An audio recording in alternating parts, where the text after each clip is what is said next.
چگونه در شرایط بحرانی و چالش‌های به وجود آمده بتوانیم سالم و سلامت عبور پیدا کنیم.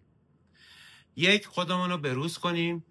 2. خودمون عامل چالش نباشیم و بتوانیم یک مدیریتی در احساسات خودمون داشته باشیم، چون ما وقتی که در موقعیت چالش‌زا و در شرایط بحرانی قرار میگیریم با احساساتمون تصمیم میگیریم، منطق رو کنار میگذاریم.